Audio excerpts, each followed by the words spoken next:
Hi, thank you for making time today.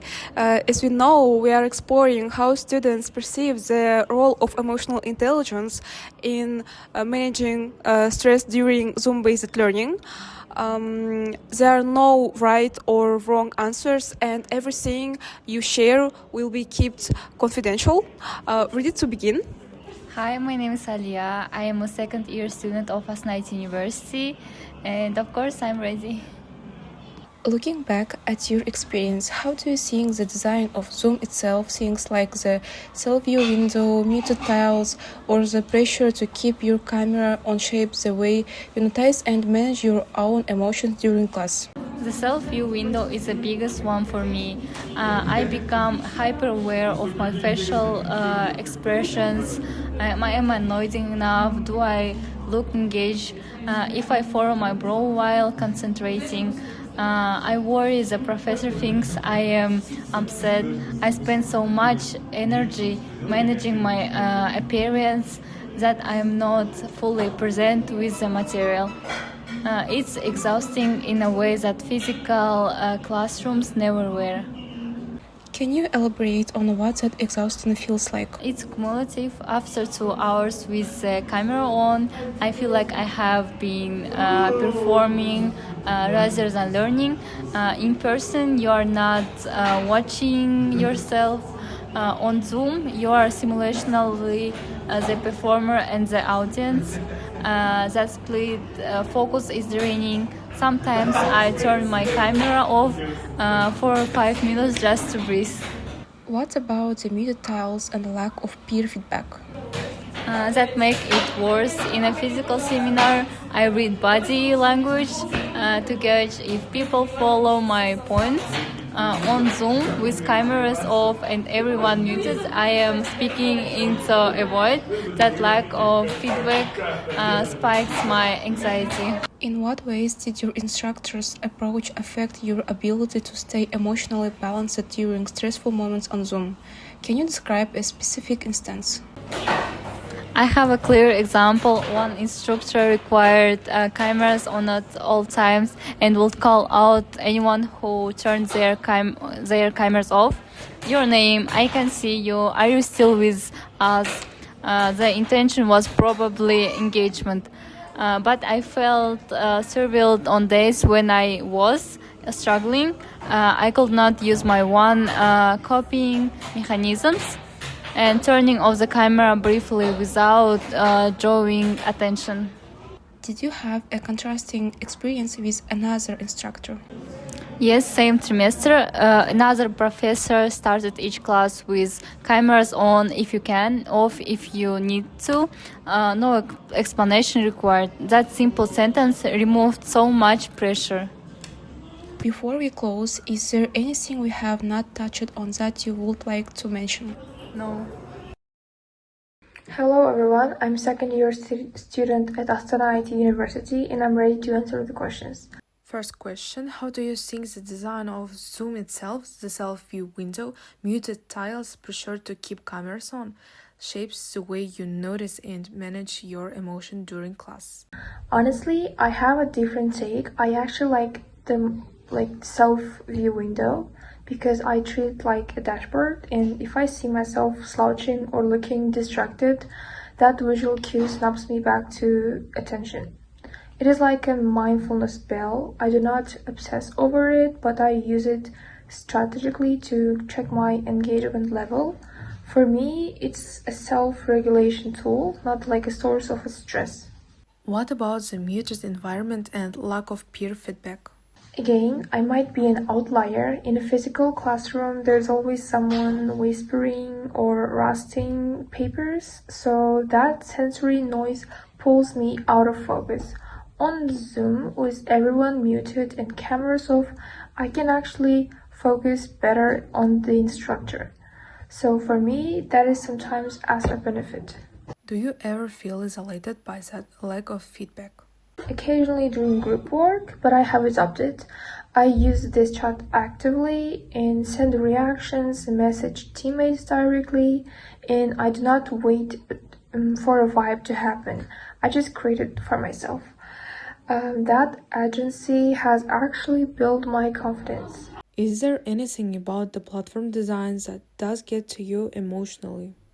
The audio lag, when there's a delay, I start speaking at the same time as someone else. We both stop, then both start again.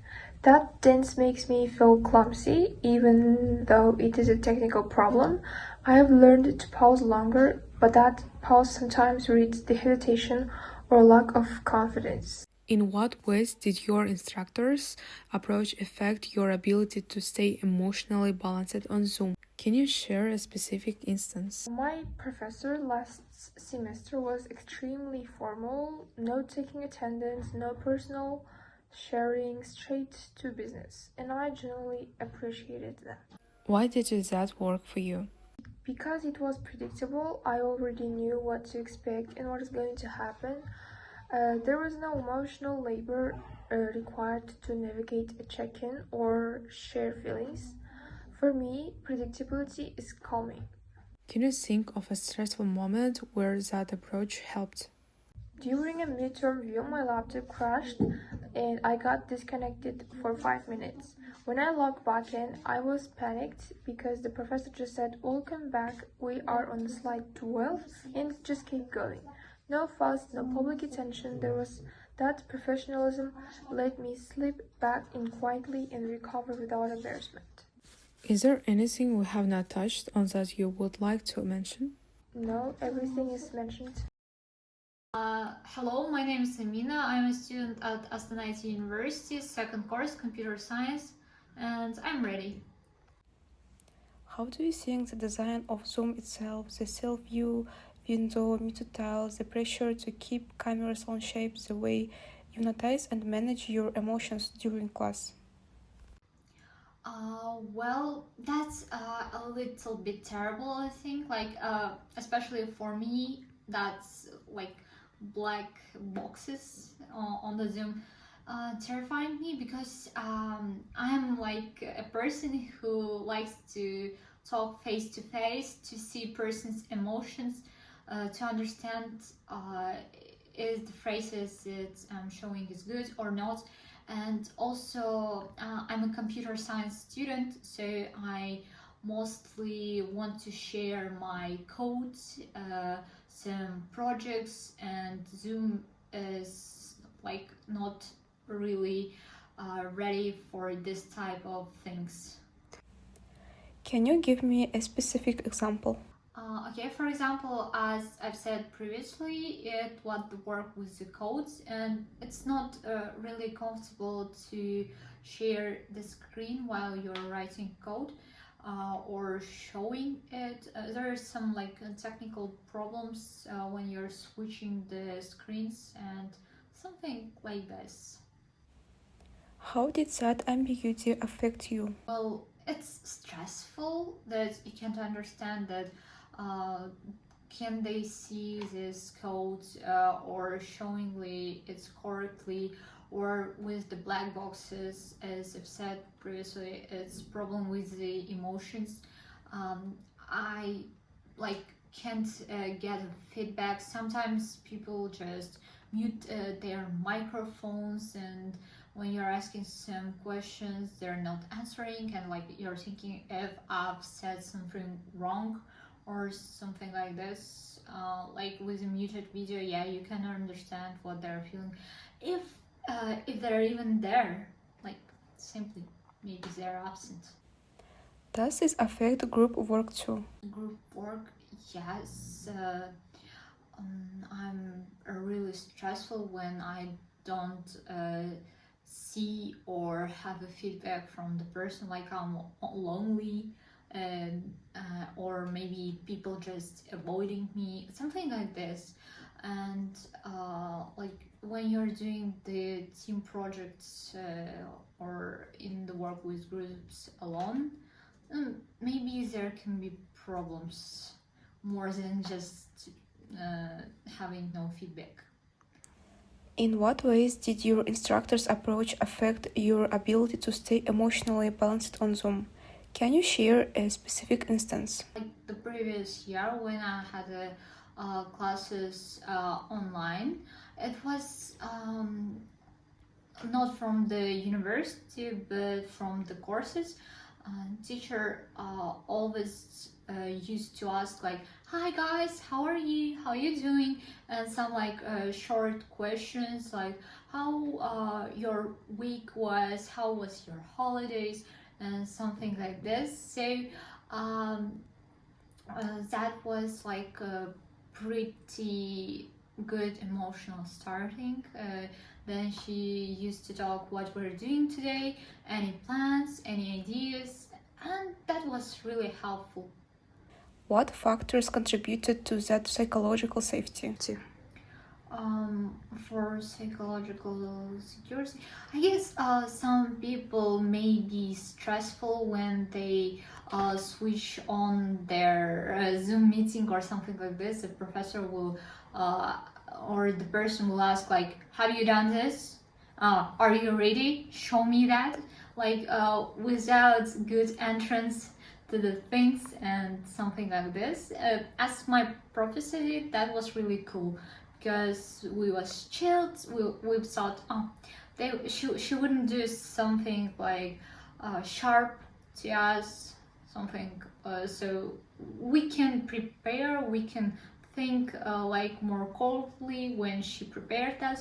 And here, if suddenly the person asks some strong, hard, difficult questions, is not really cool. Did you have a less helpful experience? Yes, I did have. Like, we had a professor who wasn't really interested, like, in lesson in students, and he just starts the lesson, then asks question. Like, it doesn't even pass like 2 minutes from the starting of the lesson, and like, solve this exam, and it didn't pass even 1 minute, and she says, what's the answer? I don't know the answer. I haven't even read the question yet. I'm not prepared. Like something like this. Yeah, it was really stressful. Before we close, is there anything we have not touched on that you want to add? Well, I think we've talked about everything, and it could be that really perfect if everyone started firstly from how's your day or something like this, because we're all people. That could be like really perfect if everyone firstly asked another person, like, you know, there's a word that firstly love the person who's near to you, and your day will be great. Okay, thank you, bye. Thank you.